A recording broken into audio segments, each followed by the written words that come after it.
शिवसेनेच्या आपण दिलेला आदेश माझ्या उद्धवला माझ्या आदित्यला सांभाळा। त्यानुसार आज तुम्हाला वचन देत आहोत की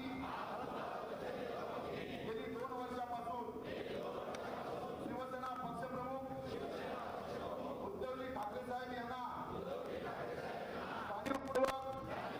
सर्व बाजूनी कोंडीत पकडण्याचा प्रयत्न केला जात आहे। ते आम्ही शिवसैनिक कदापि यशस्वी होऊ देणार नाही। मातोश्री बरोबर गद्दारी करणाऱ्यांना